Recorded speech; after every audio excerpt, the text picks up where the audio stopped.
హే వీడేంట్రా మరి ఇంత ఓవర్ చేస్తున్నాడు అనిపించింది.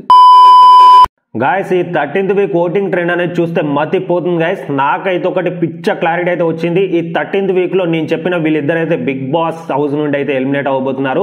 వాళ్ళు ఎవరు అనేది ఈ వీడియోలో మీకు క్లారిటీ ఇస్తాను, ఎందుకు అనేది కూడా క్లారిటీ ఇస్తాను.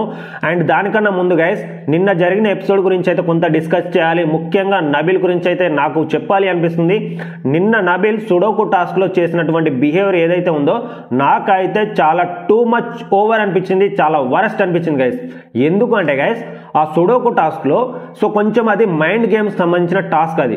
సో దానిలో నబిల్ ఎలా రియాక్ట్ అయ్యాడు అంటే అవినాష్ విన్ అయినప్పుడు అరే నాకే ఇంత మైండ్ ఉంది, మైండ్ గేమ్స్ లో నేను తోపుని తురుముని నేనే విన్ అవ్వలేకపోయాను, అవినాష్ ఎలా విన్ అయ్యాడు, పక్కన వాళ్ళు ఎవరు అందించారు, ఏ తేజ నువ్వు అందించావే, మీరు పక్కన వాళ్ళు ఎన్నుకున్న వాళ్ళు ఎవరు అందించారు, సో అందుకే అవినాష్ విన్ అయ్యాడు అనే వేలో వాళ్ళను క్వశ్చన్ చేయడం అనేది చాలా చాలా పెద్ద తప్పు గైస్. ఎందుకంటే ఒక వ్యక్తిని అంత తక్కువ అంచనా వేయడం అండ్ మనమే తోపులం తురుములం మనమే విన్ అవ్వలేము, అతనికి తెలియలేదు, సో అతను ఎలా విన్ అయ్యాడు అనే వేలో అసలు క్వశ్చన్ చేయడం అనేది చాలా తప్పు అనిపించింది.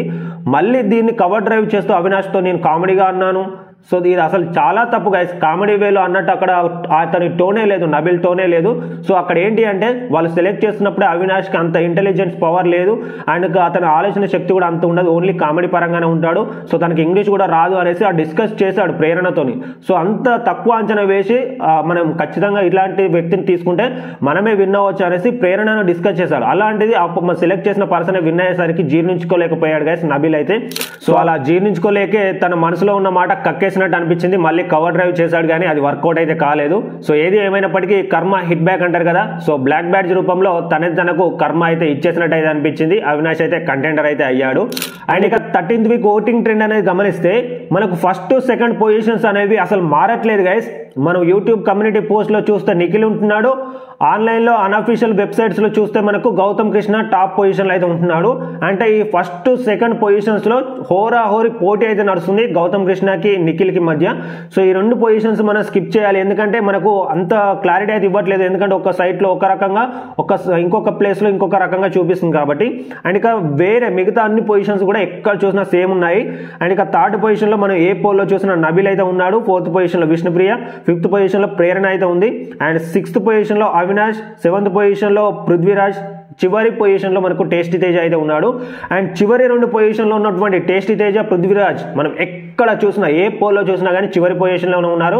వీళ్ళు మాత్రం ఇలాగే అఫీషియల్ లో ఓటింగ్స్ అనేది జరిగితే మాత్రం 100% ఈ 13th వీక్ లో వీళ్ళిద్దరు అయితే బిగ్ బాస్ హౌస్ నుంచి ఎలిమినేట్ అవ్వబోతున్నారు గైస్. అండ్ వీళ్ళ తర్వాత కొంత డేంజర్ జోన్ లో ఉంది మాత్రం అవినాష్ అండ్ ప్రేరణ. సో అంత డేంజర్ జోన్ కాదు కానీ ఖచ్చితంగా వీళ్ళు కూడా డేంజర్ జోన్ లో ఉన్నట్టే. ఒకవేళ ఏదైనా బై మిస్టేక్ ఏదైనా ఛాన్స్ ఉంటే వీళ్ళు కూడా ఎలిమినేట్ అవ్వడానికి అవకాశం అయితే ఉంటుంది గైస్. సో ఇంతే. అండ్ ఈ 13th వీక్ ఓటింగ్ ట్రెండ్ పట్ల మీరేమనుకుంటున్నారు, ఆ ఎలిమినేట్ అయ్యే ఇద్దరు ఎవరు అనేది మీ ఒపీనియన్ కూడా కింద కమెంట్ చేయండి. సో చూద్దాం ఎవరికైనా ఓట్స్ పడుతున్నాయో. సో ఇంతే గైస్, మరొక మంచి వీడియోతో మరొక మంచి అనాలిసిస్ తో మీ ముందుకైతే వస్తాను. Thank you guys, thanks for watching this video.